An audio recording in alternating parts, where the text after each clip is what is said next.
Welcome to the Ayn Rand Fan Club. I'm Scott Schiff along with William Swig. William, how are you today? I'm doing great. How are you? I'm good, thank you.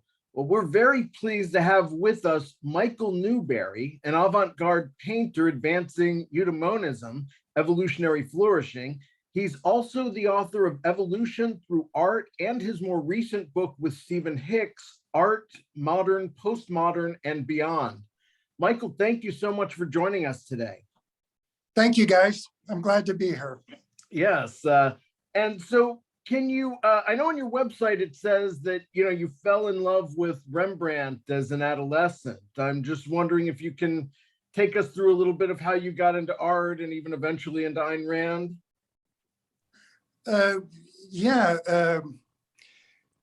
I happened to be with my grandmother, and we were passing a bookstore, and they had, in the window they had this huge book, and it had a portrait of this woman painted, and I was flabbergasted and just frozen there staring at the painting. I was 11 years old, and I lost track of time and space.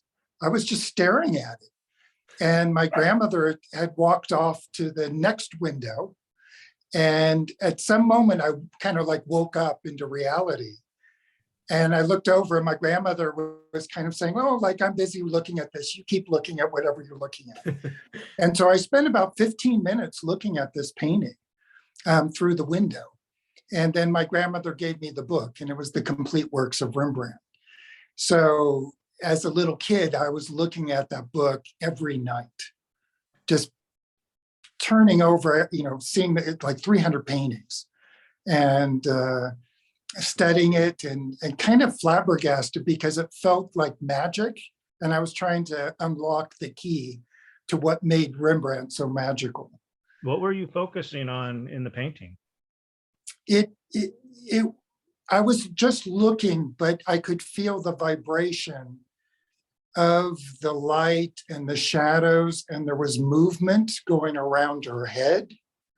And then there would be these little dark areas that were like caves that pull you in, like around her neck, between, around, behind her ear. So it was an amazing optical experience that I was sensitive to, that I could feel it. And then she had her expression on, when I was first looking at the first painting, her expression was so empathetic. I felt like someone was making me feel visible. It was as if the painting was making me feel visible. So it was a very powerful experience.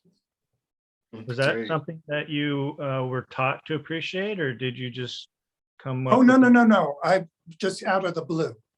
Wow. Totally out of the blue. So just a little kid, and I saw the painting, and it was like, bam.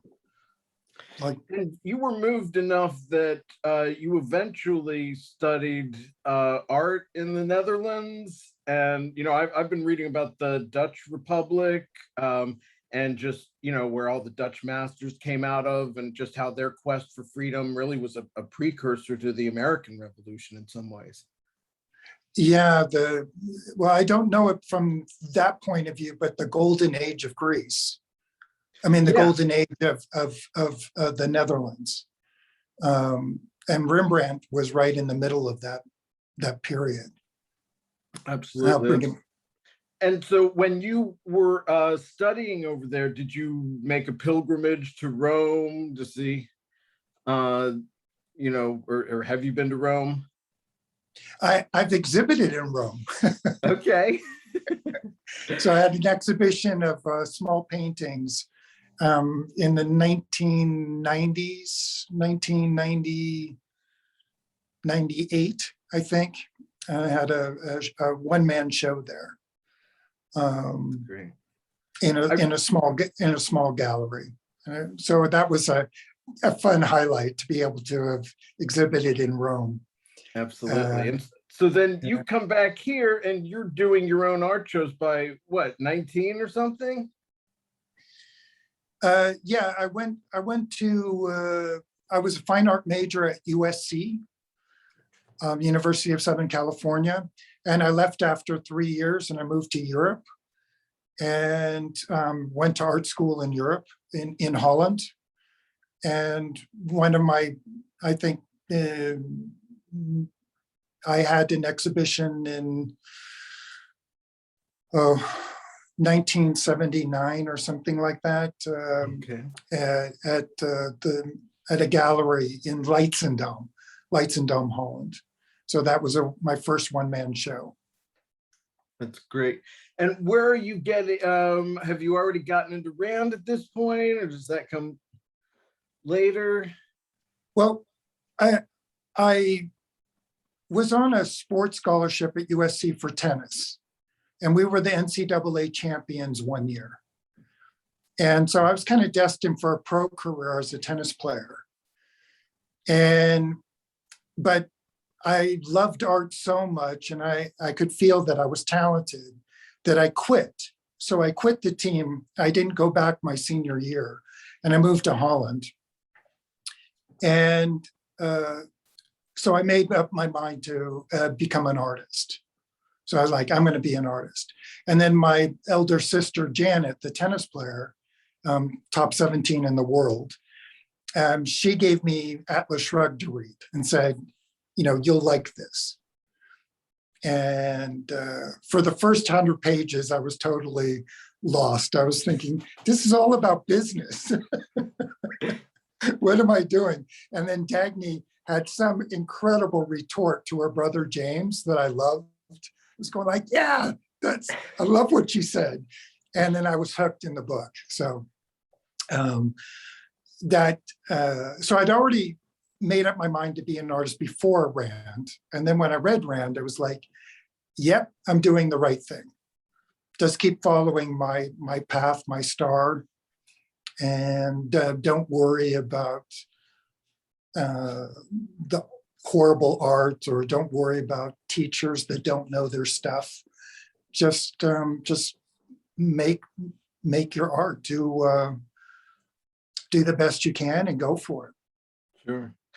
You have a piece about art as a psyop that I think is just a fascinating concept. I talked a little bit about this with Mark Pellegrino when he was on the show, that he's an actor, and in so many ways you just affect so many more people on a deeper level with arts than you can with the most persuasive essay. Or if Rand had just written nonfiction, I just don't know that she would have had the reach that she had. Right. Well, I think her nonfiction gains because of her books, her novels. Right. So it's really fascinating to hear her thoughts about stuff in real life after you're familiar with the books. I mean, I found that for me, that I always gave her the benefit of the doubt with her nonfiction because she wrote Atlas Shrugged. I think, sometimes for better or worse, I think a lot of people end up taking that attitude. And sometimes, I got into her 30 years ago, and it was almost like a cliche to say, well, I agree with her on almost everything, but like sex and the art.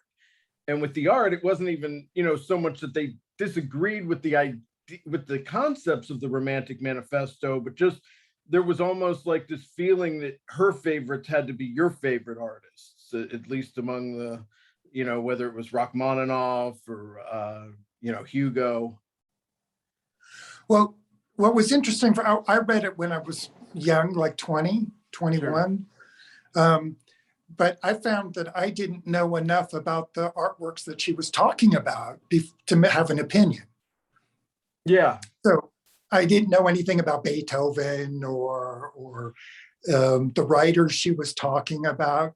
So a lot of it was I had to go do the research on who she was talking about to, have some kind of idea about it. And even then, it's like you don't like understand Beethoven overnight. Right. It takes years. So I found that and that's what I meant by giving her the benefit of the doubt, is that instead of making a judgment call, I was like open to listening to her point of view and then researching who she's, who's Rachmaninoff, who is this guy? And, what is it that she's talking about when she's talking about melody? What does she mean? And so that was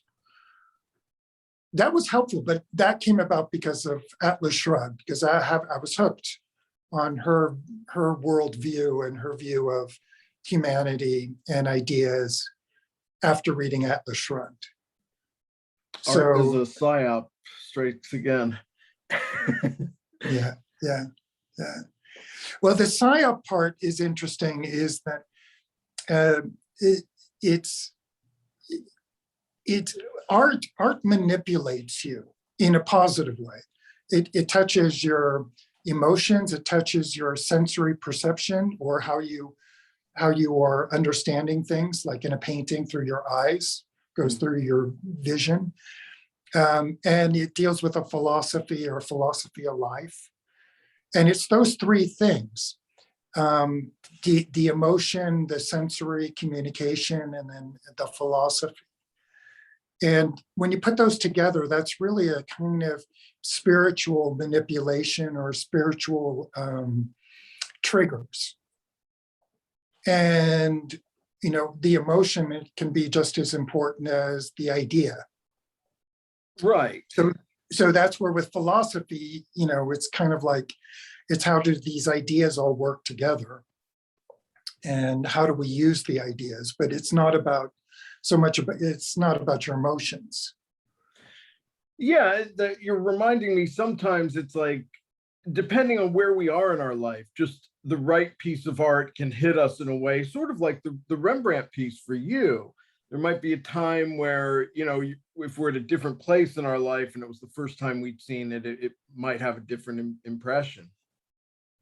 Well, can you give me an example, like something hitting you that way? Well, just that our values change. Like I think of something that I just, as a child that I would just laugh at so hysterically that when I think back about now, it's just like, yeah, it's kind of cute.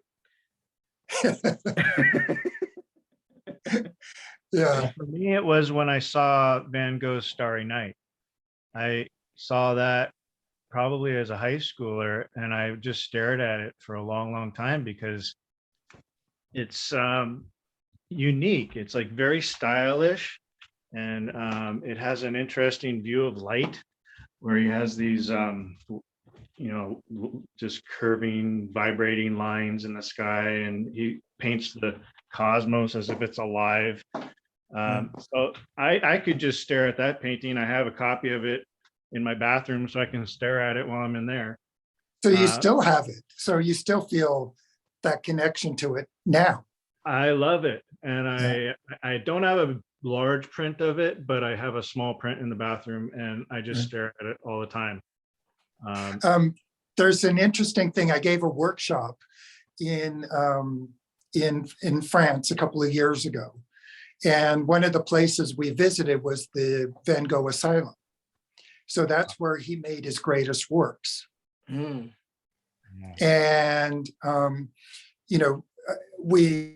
was a class of like 5 people, and we painted in the back gardens. And then we came out the front door and it was windy. And everything was rotating like a Van Gogh painting. Wow. So it was swirling winds that were moving around, and there were olive trees, and there were cypress, and all these things. And the olive trees are really solid.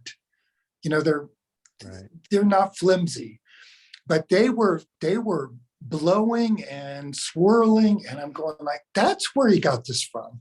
Because if you take a photograph, you get the still image, so everything is still. But if you're there painting it live with all that wind blowing around, the reality is like the leaves and everything have little vibrations, like the little accent marks in cartoons, like it's moving. And I was going, this is where it came from. He was actually being more realistic than we realize.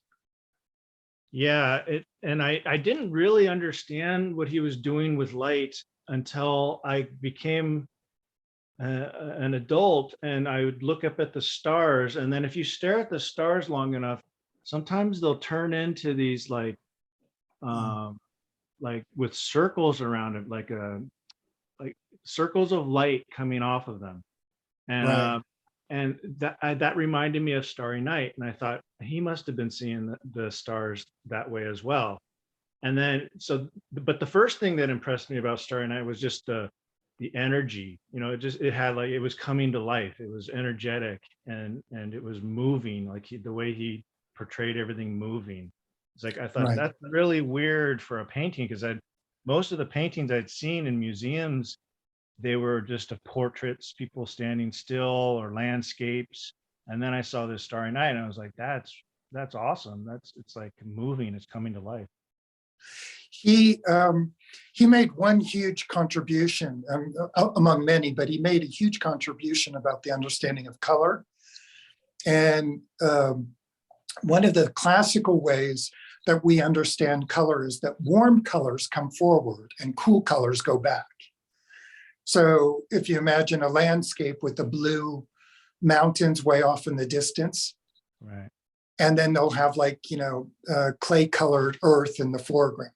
So that was the classical way for centuries and centuries that artists made colors move around. All the cold ones would go back and the warm ones would come forward. And Van Gogh was like asking the question, well, what do you do with the sunset when it's orange back there? So it's not blue, it's orange. So how do you make things go back in space when you have an orange distance? And so he challenged himself by doing these sunset pieces, and then being able to make sure that the groves of trees felt like they disappeared back into the orange glow. So it's the opposite of traditional color theory. And he flipped it on its head, and he managed to create this wonderful feeling of atmosphere and movement and things going around. And it's quite a brilliant insight that he demonstrated in his work. I don't think he actually talked exactly about it, but in his works, you can see it. That's Well, maybe fascinating. good opportunity to discuss one of your paintings, your San Onofre waves, where you do Right. a color study, light study on it. Right. You want to talk about your theory? Yeah. So Monet and Van Gogh featured in my book Evolution Through Art, and I was really studying those guys to talk about their contributions of color and light, and then from writing about them and in my book, then I started taking the theory and going, well, what happens if I start putting all those pieces together, what I know about color with what their discoveries were. And so I came across this hypothesis theory that there's the color of things in themselves, a gray jacket, a blue shirt, tan skin, black hair, whatever it is, those colors. And then in painting, you have the color of the atmosphere. So normally painters would just gray things up, like make a fog. Like to make things go back in space, they kind of create a fog between you and the boat in the distance. Right. Yeah. But when you deal with color theory, you can actually create any color for the atmosphere. It could be rose colored, it could be blue, it could be green, it could be yellow, it could be purple, it could be anything you want. It doesn't have to be gray. And so there's the color of the things in themselves, there's the color of atmosphere. And then Rembrandt and painters who paint with light, they give a little color to the light.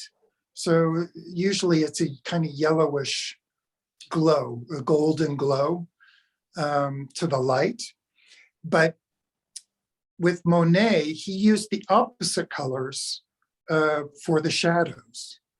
So if you had an orange yellow glow of light, then you use a purple bluish tint in your shadows. And they're opposites, and they give the vibration of closer to being reality. But you can flip it around as well. So you could have a cold light like a green light, and then you would have warm shadows like reddish tints in your shadows. And then you have the fourth element is you have the color of the depth, like I mentioned classically. It's blue with warm foreground. And then Van Gogh turned that around by doing sunset. So it'd be like reddish orange in the background. And then you would have cool colors, greens and blues in the foreground. So when you take those four elements, the color of things in themselves, atmosphere, the color of light and shadow, and the color of depth and foreground, and you put it all together, created the wave series. So I was trying to explore every combination I could think of. So I did 16 variations on that theory. And I'm surprised that it was homogeneous. It kind of works as a series. They work together. The 16 pieces. And it has a feeling of reality to it, like you could be there. And yeah, so also one thing I notice about this series is the long brush strokes of white crossing throughout the painting. Yeah, that's my pastel technique. So it's actually a drawing. Oh. So I have these pastel chalks, and I draw in these lines,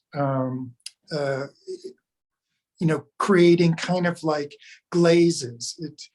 It's like if I want to make something a little lighter or a little warmer, I can just take a warm, lighter pastel and very gently do diagonal lines across, and that will warm it up gently. Where in watercolor, you do layers of solid transparent paint, but it's my way of doing subtlety with pastel by making those lines. And the master of those lines is Da Vinci. He does that in his ink drawings, where Da Vinci will do all these diagonal lines in ink. And that's a way of doing shadowing through lines. I see. It also gives me the sense of the vibrations you talk about. And it reminds me of Van Gogh a little bit, where he has these long lines in his paintings. Yeah. In art speak, it's a mark making. You make a mark, and that mark has a bit of a vibration to it. Okay. And then you make another mark, and that mark does it. And hopefully all your marks have a little bit of vibration to them. So, almost like vibrato with the singer. Yes. So you don't have dead spots. And in writing, that's your energy. You keep the momentum flowing. Sure. So sometimes it falls flat, and then so mark making is the idea is that you keep it alive and fresh, but hopefully all your marks are alive and fresh. It's great. Yeah. So another thing I wanted to ask you about your paintings is the one. Let's bring this one up. I like this other one. Hold on, it's called Winter. Yes. Let's see. Gotta find it here. I recently posted it on Reddit, Okay, and it got like 8,000 likes. Certainly, it's just a very beautiful, sensual piece. And, you know, I'm fond of winter scenes. I buy all the movies that are set in winter. And I, of course, love beautiful women. So this piece kind of, you know, struck me kind of like Starry Night, where I can stare at this a long time wondering, what is she doing in the middle of winter in that freezing setting, completely naked? And then on top of that, you know, I read your website post about it. You said you embedded animals in the scene that kind of hid them in the scene. And I think I found most of them. And I think I found maybe a couple others you didn't mention in your post.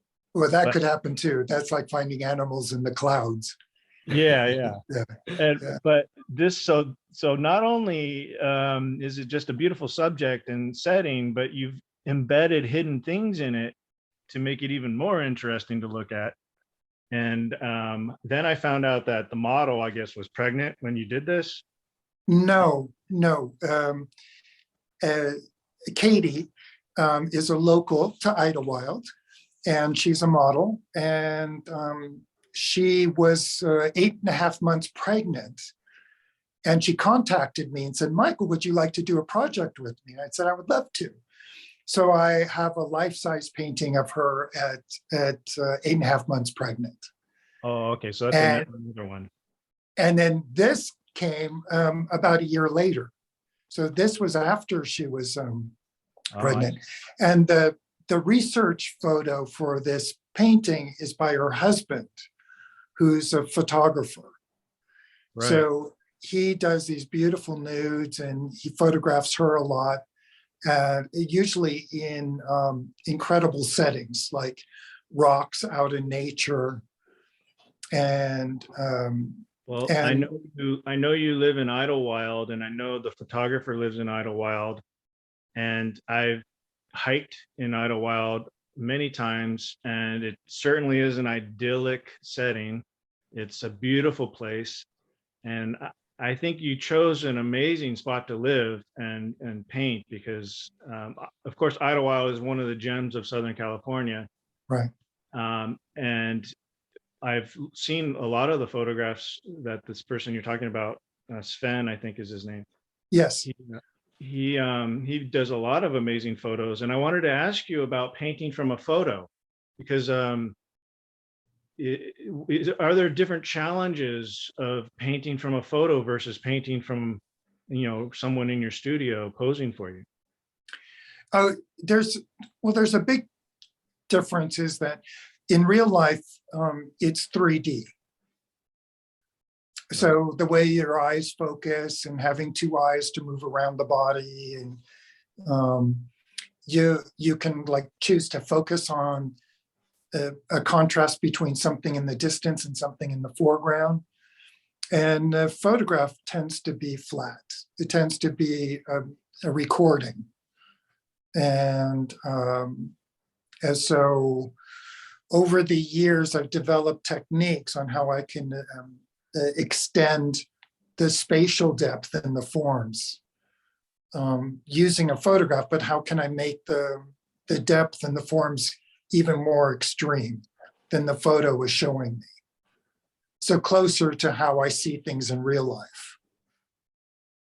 Right. So in real life, I could just, but you know, I'm not going to be painting in the cold with my fingers frozen. Yeah, that's another. And the model is there, you know, after like 8 hours, you know, it's not feasible. But like, for example, the spatial distance between her shoulder, her breasts, you can see her left breast is further back in space, and it's slightly a little bit grayer, and it goes like with her armpit as well. It's a little bit grayer back in space. And then as you come closer to us, it became richer in color and is moving. So that was total manipulation on my part to move around her body, the vibrations more. Now, now this is the pose she had in the photo. And in the photo, she's much smaller in the photo. She's more kind of like blending into the landscape more. And you you cropped it and made her the central figure, and so that we focus on her posture, her look. So what was it about her stance, or her hand with putting her arm over her head? What is that? What did that speak to you about? Like, why did you like this photo in the first place?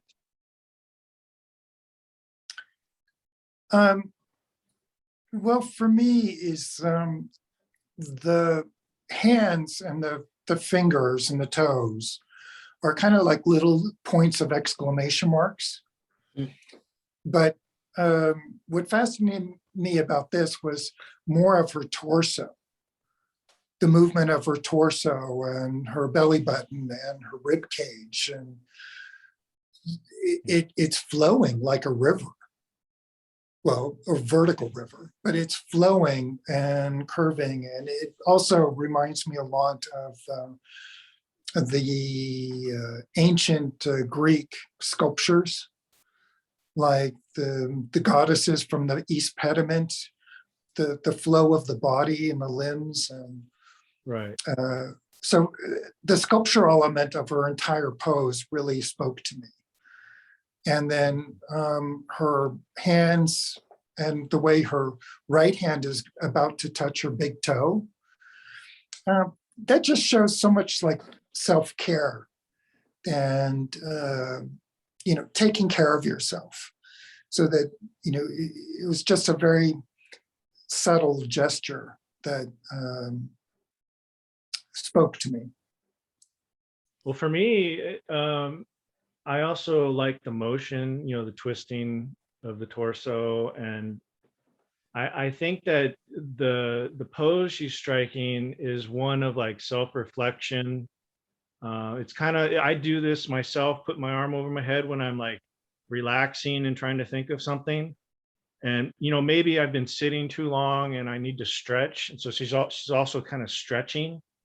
And so that, yeah, like you said, it's kind of like taking care of yourself, making sure you're moving and, staying limber, and making sure you're focusing on, yourself. And it's almost like she's oblivious to her surroundings. I mean, she's nude, she's in the winter. Like, so the real question for me is like, who is she? Like, what was she doing there? And then I think you referred to her as like a winter nymph, or like a goddess or something like Right. that. Well, I mean, in real life, I mean, she loves creating art. So she's an artist as far as using her body as a tool. And she is not exactly a hippie type, but she has a respect for nature and becoming part of your environment. It's important to her, and eating well. But the fun thing with me is like when she approached me to paint her, it was like two artists getting together for a project that they really believe in. So her respect for art and artists is very high. And for me, I get a lot of that. And it's a very gratifying experience. Sure. Great. Well, who ended up, they didn't end up buying the painting, did they? No, a hedge fund guy in Beverly Hills bought it. Nice. So. At least it was appreciated. Oh, it's very much appreciated. And he actually, that owner has almost only nudes in his house. Okay. So he has a lot of figurative art and some sculpture. And so it has a nice home there. It looks really nice. That's great. That was great.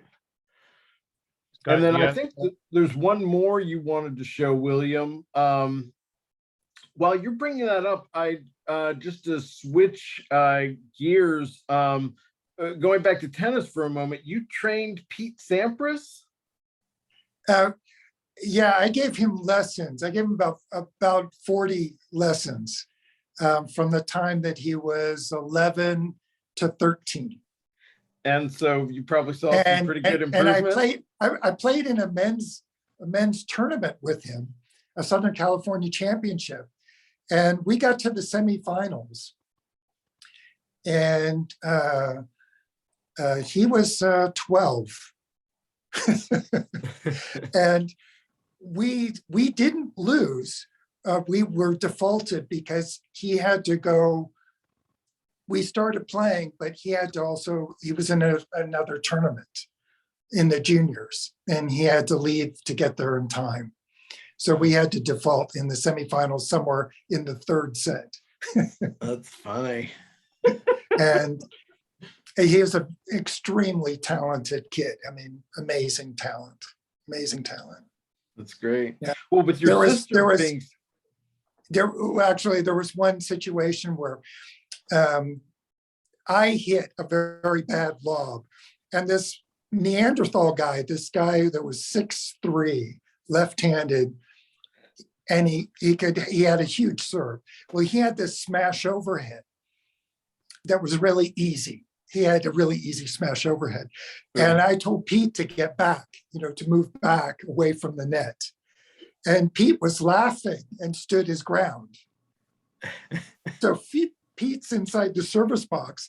He's challenging this guy to hit it at him with a smile on his face. And this man smashes the hell out of this ball. It must have been going 140 miles an hour. Smashed the hell out right at Pete. And Pete had to duck out of the way. He had to duck out of the way to get his body out from the ball. Right. And he just puts up his racket. And his timing was miraculous. And he ricocheted that ball back for a winner that came back. He hit it back just as fast as it came at him, just by his timing. And I thought, man, I've never seen anyone in my lifetime hit it like that, hit a shot like that. This kid's a genius. He's going to be one of their best. Yeah. I mean, that's when I was growing up. I mean, he was just the best in the game before Nadal and all those guys. Yeah. But that's great. I'm sorry for the tangent, William. You had a third painting? No problem. Yeah, we want to also mention your. Wait, hold on, let me bring it up real quick. Your website, michaelnewberry.com, is great. It had a lot of great information. Well, thank you. Thank you. One of your other paintings is Icarus Landing. Yeah. So this, of course, is an homage to the story of Icarus trying to fly up to the sun. But in the old myth, his wings melt or something, or get burned off, and he falls to his death very tragically. But in yours, he returns to Earth safely. So why don't you tell us a little bit about this one? It's dated 2000. So it's first work of the 21st century for me.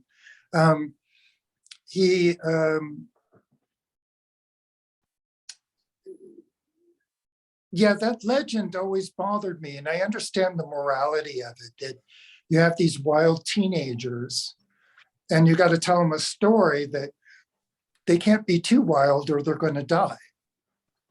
They're going to, ride their motor, ride their tricycle or something off a cliff. Yeah, the original story is about not listening to your father, right? And like disobeying your father and doing something reckless and then suffering for it. Right. And so the moral is don't do that. Yeah. Don't fly too high. Listen to your elders. Yeah. And so, when I was 19, 20, I moved to Holland on my own. I just packed up and left, and I didn't know anyone there. My mom calls me the most stubborn kid that ever existed. So I've always gone after my dreams. I just go for them. I just go. So for me, the legend was kind of like, oh, that's kind of disappointing because I like going for my dreams. I like going as high as I can go.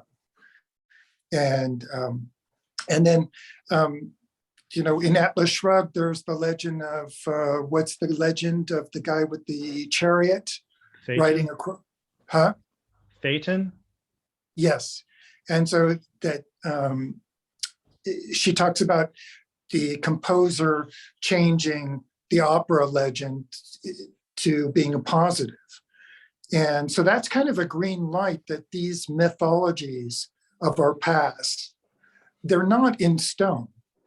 As a creator, you can improvise and be influenced by them and use them, but you can use them to your own ends.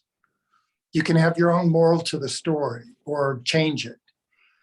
And so, I was sitting, in my studio with a piece of paper and a pencil and just drawing out sketches for ideas. And I knew I wanted to do something with Icarus. And then when I got the Christ figure, so with the arms outstretched and the Christ figure, I went, oh my gosh, this is a double metaphor visually.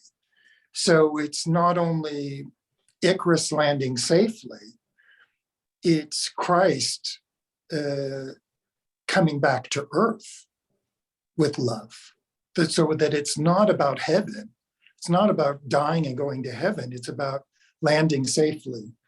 And so taking that crucifix, which, with the cross, it's a symbol of torture. It's a really tough thing about Christ being so tortured for us.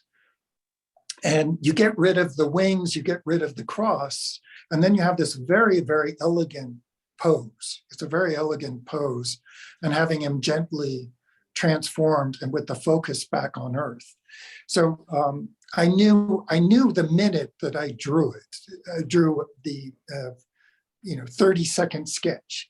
I said, oh my God, this is a great image. This is fantastic. And then the rest was getting the model to do it, finding the right model and having him pose. And I painted this when I lived in Greece. So I was living in Rhodes, Greece. And so the setting is from one of their beaches there, or near the water. The blue really strikes me. Is that how the sky was, or is that very stylized, that deep blue? Well, I was getting the magic hour. So it's when the sun is low in the sky behind me. And it casts this really intense orange light. It's the magic hour. It's famous in films. They do it at dawn and dusk. Right. It just creates a beautiful light on humans. And then the blue have to be intense to make the orange light feel like light.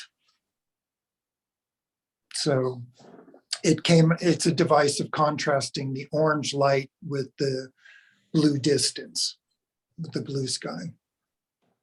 No matter how bad things get, try to land on your feet. Yeah.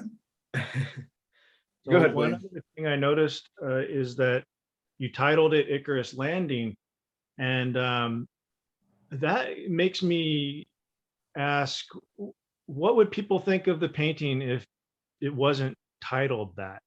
Have you ever thought about the influence of your titles on a painting? Because if I were to just look at this and didn't know what it was titled, first I would think of just some like supernatural being floating back down to earth, kind of like Christ, because since he's in a Christ pose. And I wouldn't necessarily think of Icarus because there's no wings. Right. So you removing the wings, what was that a hard choice to make? And also, what do you think about, using a title to influence the subject, the viewer's perception of your painting? Well, one is, Rand talks about in the Romantic Manifesto about metaphysically real. So with, it's, the idea is that artworks in some ways should be, not should be, they don't always have to be, but sometimes but actually in this case, I wanted it to feel real. Like it was a real person, not a mythic figure with wings. That's unrealistic. Right.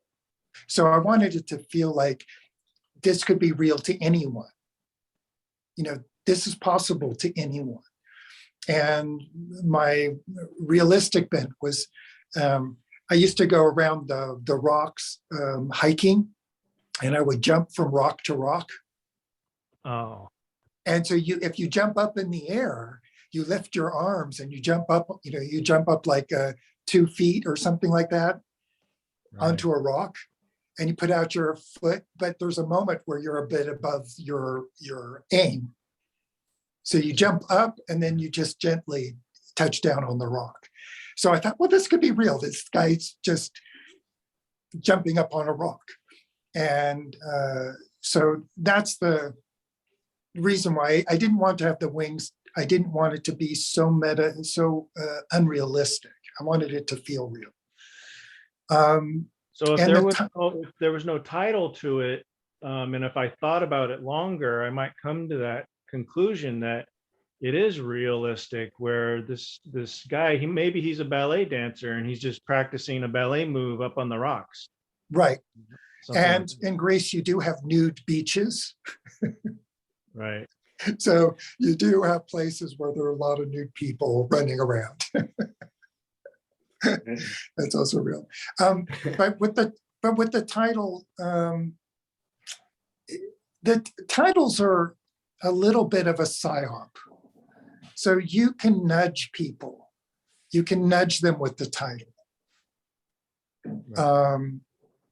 And Sure. idealistically, nothing should be titled. The painting just stands on its own merits, and people can take away anything they want from it. And the artist shouldn't write about their work or anything like that.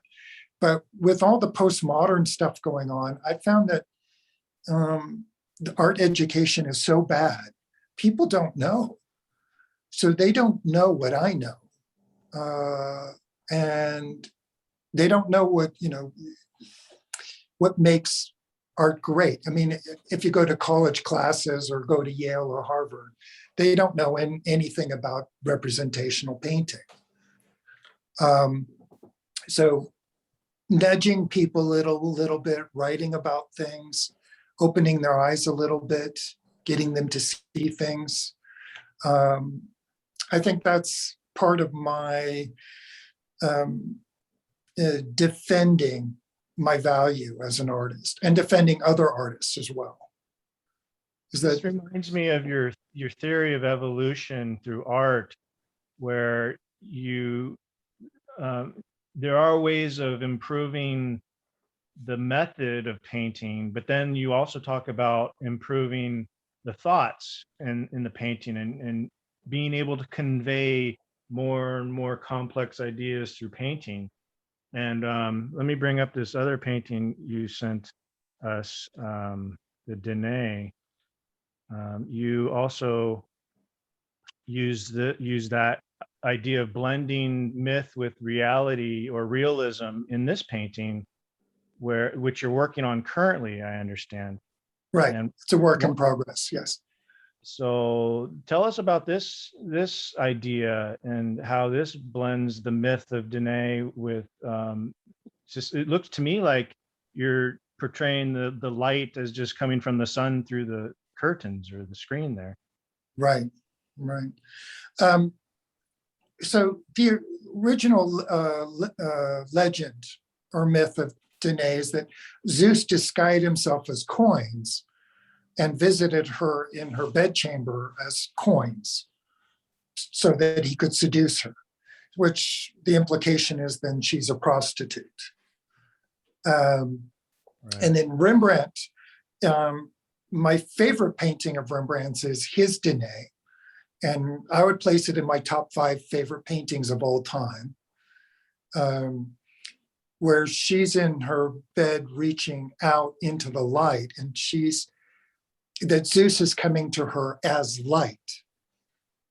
So that is kind of nice. It's saying that his splendor, the God splendor, was so great that you couldn't actually see anything but the light.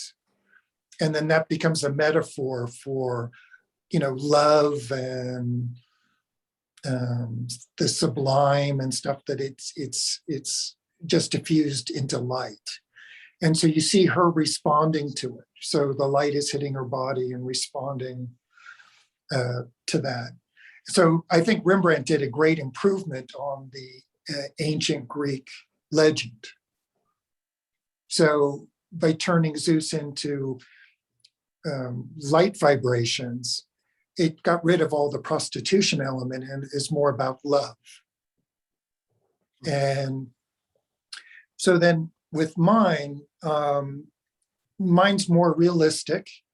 So it's the model's in my studio, which is also a very realistic place for a nude to be. In an art studio, nudes, it's a very comfortable thing. And then my goal in this painting is that she's actually becomes the light source. So that she's glowing in her own right, where she doesn't need Zeus. So she's not responding to a god or a mythical thing or an abstraction of splendor. She is it. And so I wanted her to have a feeling of being almost like a light bulb where she's lit up. And then one of the very fun things, I don't know if you ever got a chance to read my article on erotic symbolism in art. I haven't gotten to that one yet. Yeah, it's a fun article. And so in the background, I have all these phallic symbols of all these verticals. And she's just kind of amused by all of that. and then her body is, of course, extremely feminine. It's all curves. Smooth, curving, fluid. These are all very feminine symbols, the curves, and then contrasting it with the verticals. So it was my little play on masculine and feminine. Well, it's very beautiful. Thank you. Yeah, the whole idea of putting phallic symbols in paintings is intriguing.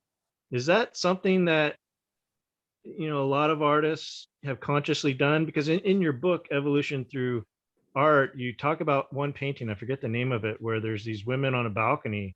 One is cradling an umbrella, and the other one is holding a folded up fan. Right.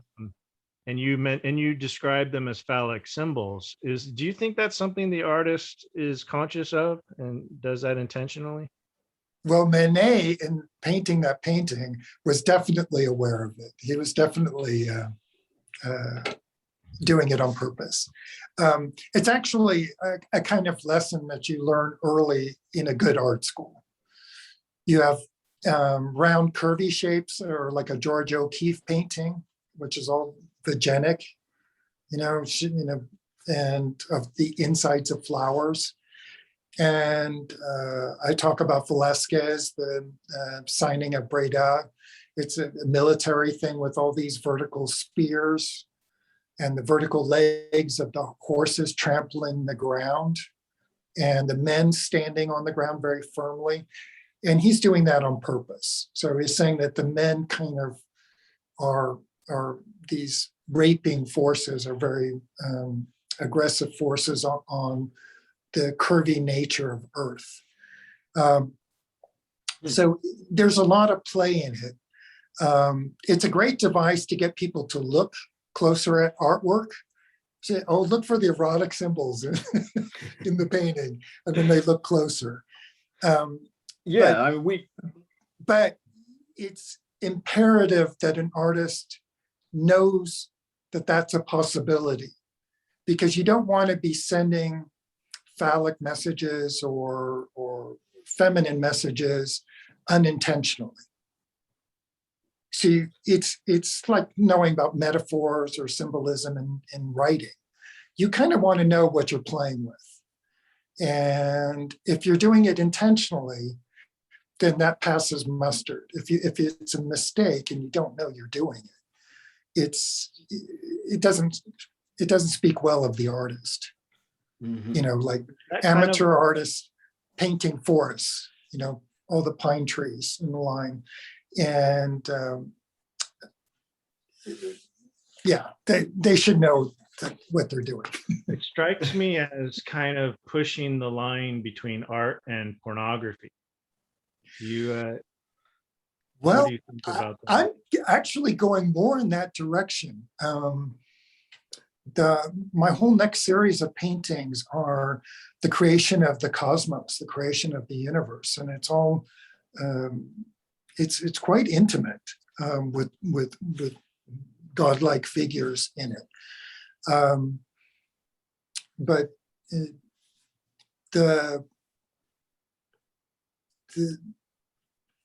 an interesting thing in evolution through art is when you go back to prehistoric times, 40,000 years ago, 35,000 years ago, the stone figures are very erotic.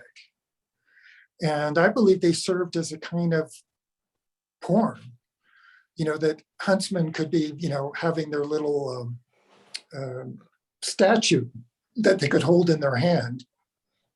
And the breasts are very large, and you would feel them with your thumbs. And the vagina is also very distinct. And this is only in a sculpture that's 4 inches tall. So it's interesting where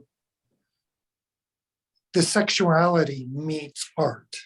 Yeah. And I think when you put them together, it can equate to love, to romantic love.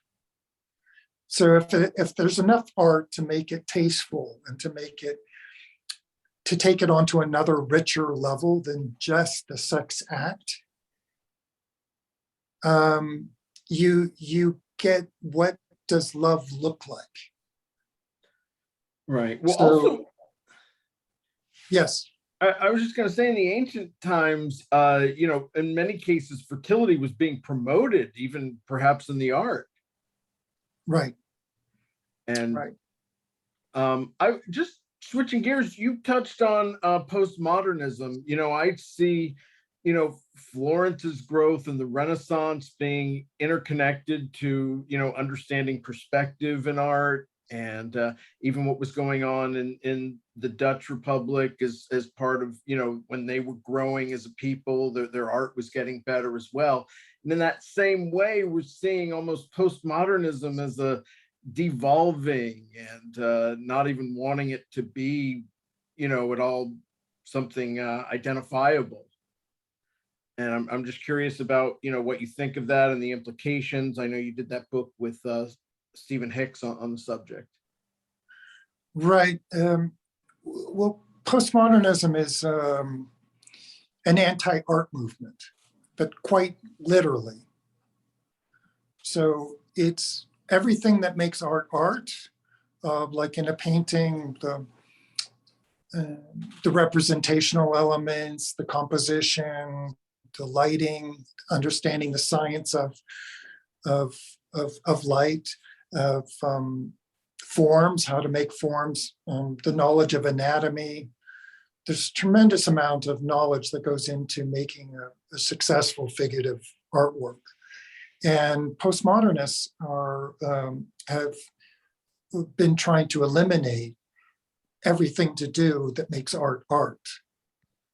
And it's, in one way, I think, a very clever evolutionary device on their side, that they have no talent and no skill and no ability and no heart and no no romantic or no feelings for love. They don't have anything going for them. And they created this aesthetic that is anti everything good. Yeah.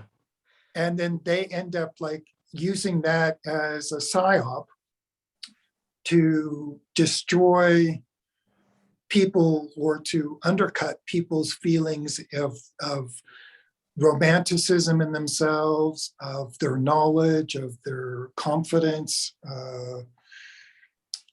For example, if you've got someone who really knows about romantic art well and really has a feeling for it, you're not going to be able to persuade them for BS. But the postmodernists have been trying to drive wedges through every little device they can, tearing down every element about art. And they succeeded in our time. So it's an extremely negative thing. And then also Immanuel Kant, his aesthetics and the critique of judgment showed them the way on how to do it intellectually. Well, in your book, you trace postmodernism to Kant, and you quote Kant as saying that no sensible form can contain the sublime.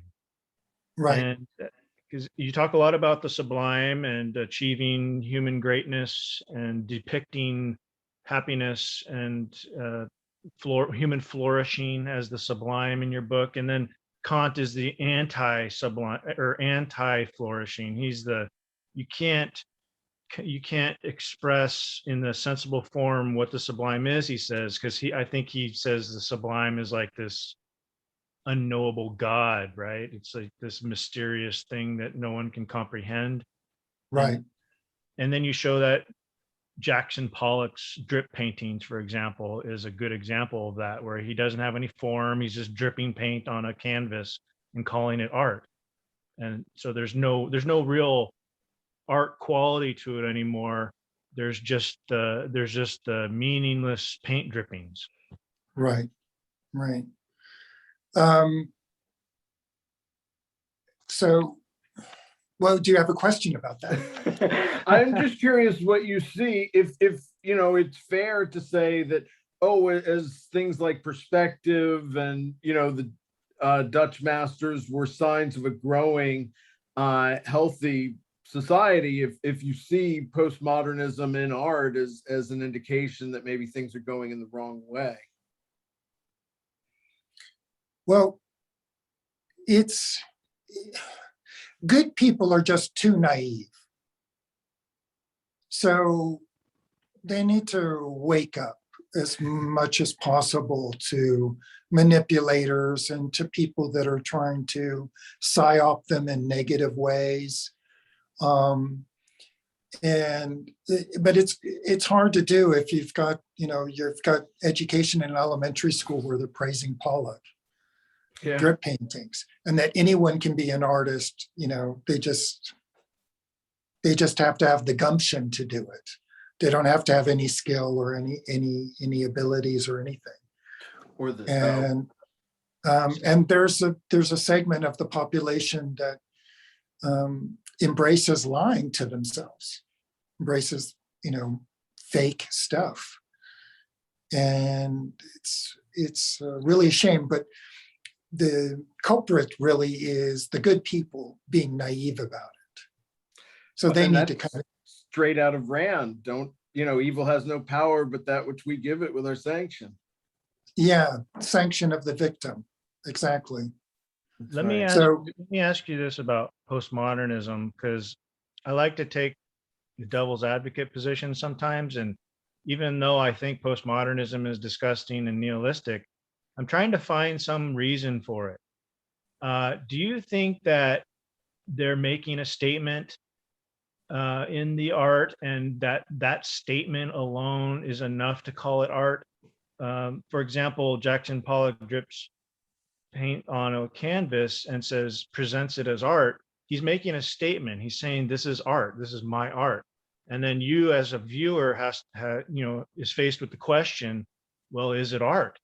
And so he's confronting you with an object and challenging you to prove that it's not art or agree with him that it's art. Because obviously he's not stupid, right? He knows he's not making figurative art. He's not making like something that's traditionally considered art. He's throwing this challenge in the viewer's face or in the audience's face. Do you think that's enough to call it art?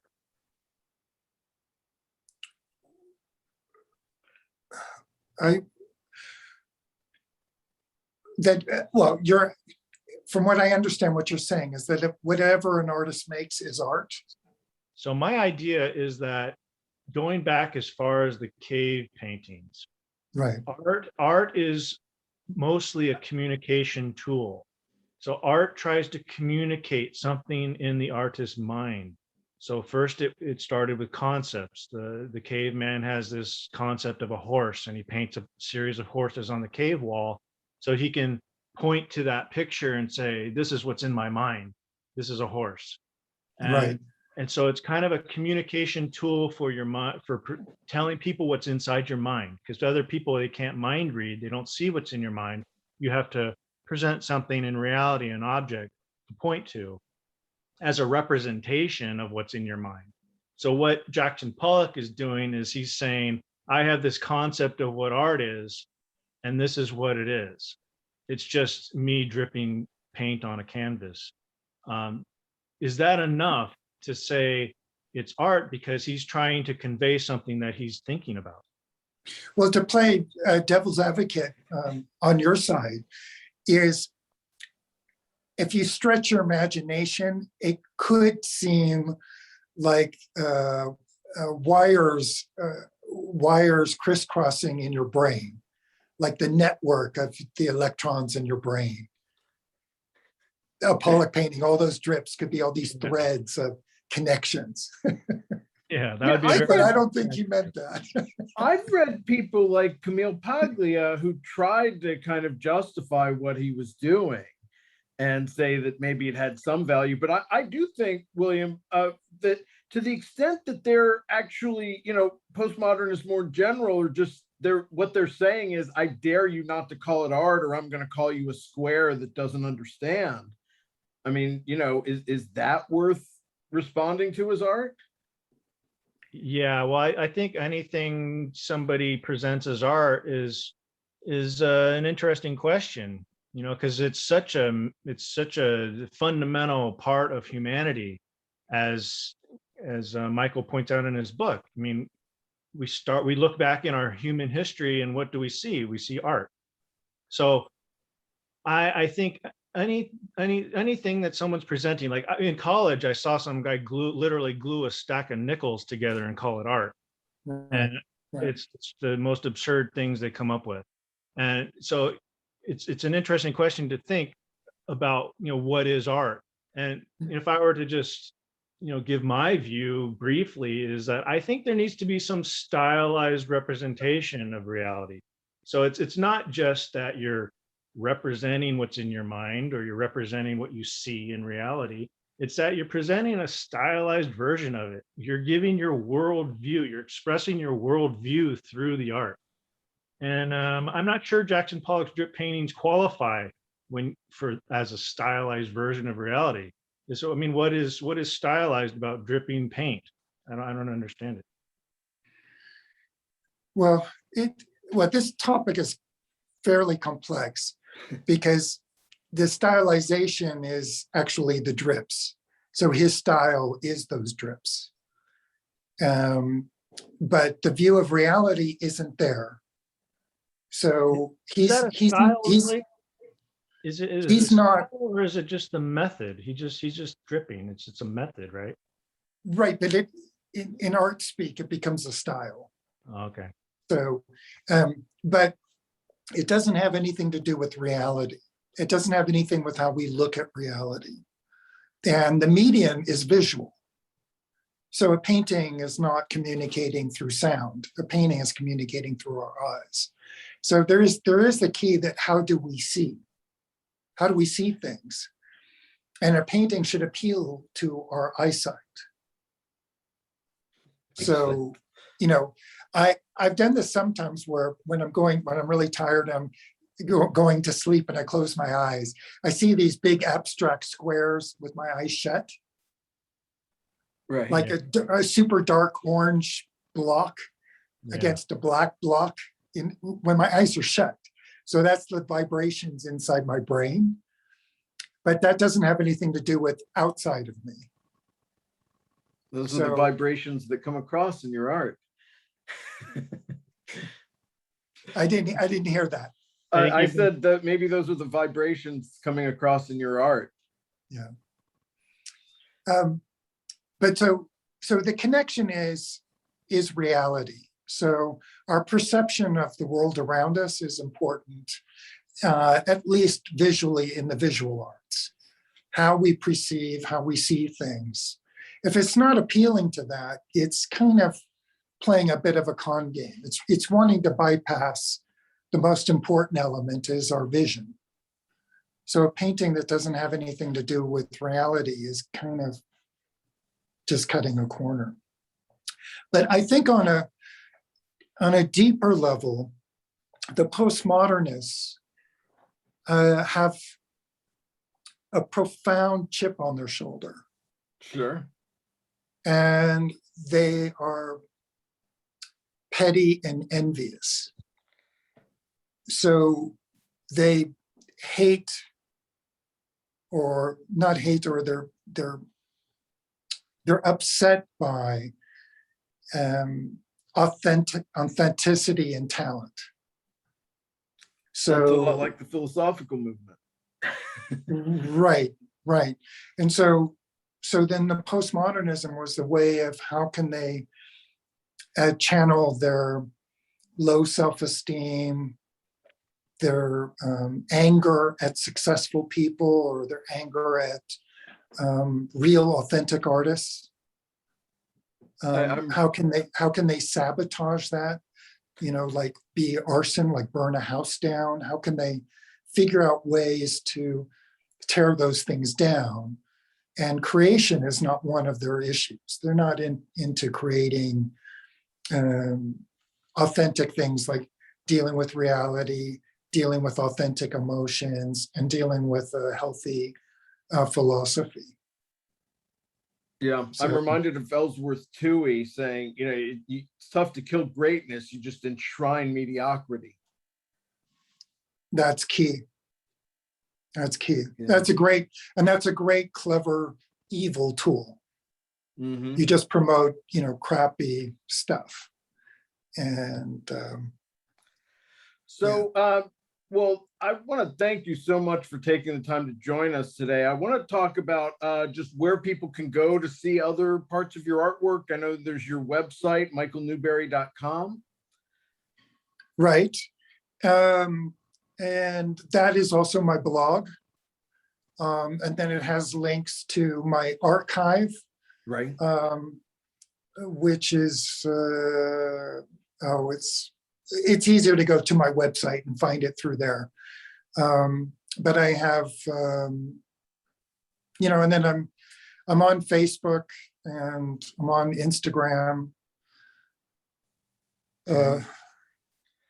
And I mean, you're talking about new projects you're working on. So do you tend to have like 2 or 3 going at a time, or?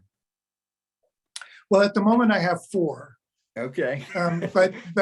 But I haven't started the canvases yet. I'm doing the preliminary work. So it's the creation of the universe, and I'm going full on modern myth. Stars, Milky Way, and light, and the human figure is the center of the universe. And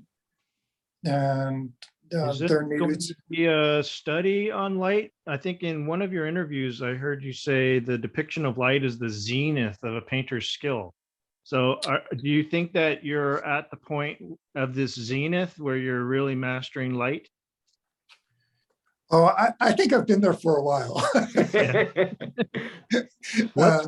My question then is, what's beyond the zenith? Um, it's really interesting. I don't know if you know this, but to get to the highest level is, I think, important that your foundations are incredibly solid and really, really good. So if you want to go up high, you got to make sure your foundation is going to support you.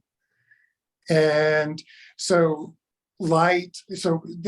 all these painters' tools, light, form, spatial depth, color theory, all of those elements done really well as a foundation enables the artist to take their art as far as they possibly can.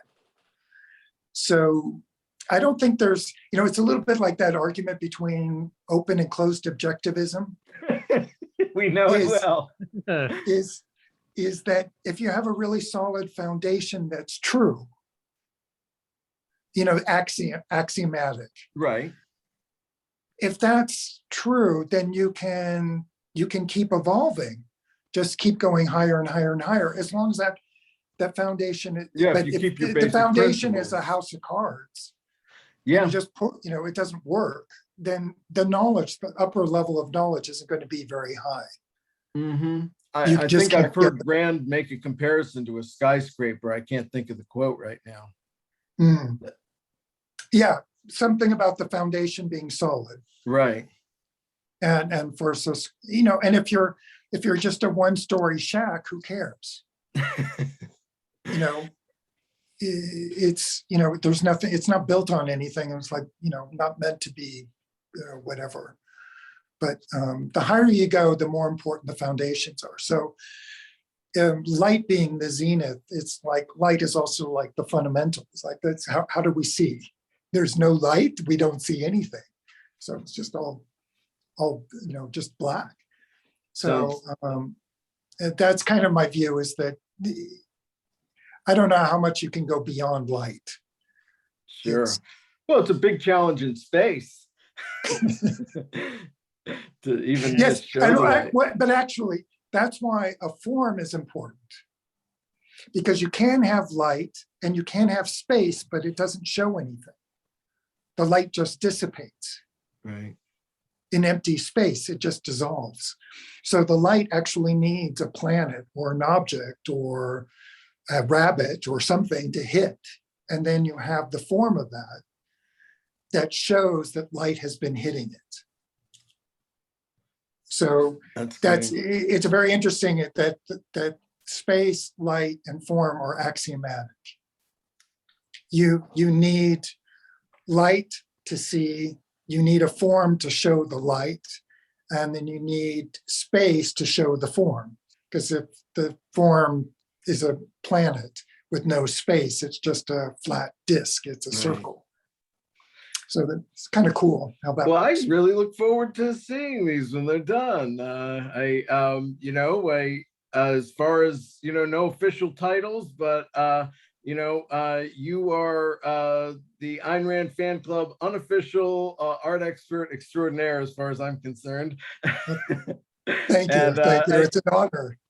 Yeah, it's great to know that you're out there and just have such a wide array of knowledge on all things art and even Ayn Rand. So we'll definitely be in touch, and maybe we'll have you back on when your pictures come out. Oh, that'll be great. That'll be great. Well, thank you guys. I really enjoyed this. Thank you. Absolutely. Thanks for joining us. William, any final thoughts? I just want to thank you, Michael, for coming on. It was a true pleasure. I think that painting is an amazing skill, and I'm always amazed by people who can do it. I'll just end with a quote from your book, because you have like 3 books out, I think, and I just finished reading Evolution Through Art. It was amazing. You go through the whole history of art and analyze different paintings and sculptures, and I got a lot of knowledge from it. And one thing you said in it is, quote, "Great art awakens and shows us our unknown potentials, inspiring us to climb as high and fast as possible and to live the life we were meant to live. So I think that's a great sentiment. And I hope to talk to you again and talk about more of your art in the future. Well, thank you very much. Great. Well, I'm Scott Schiff along with William Swig. This is the Ayn Rand Fan Club, and we will see you next time.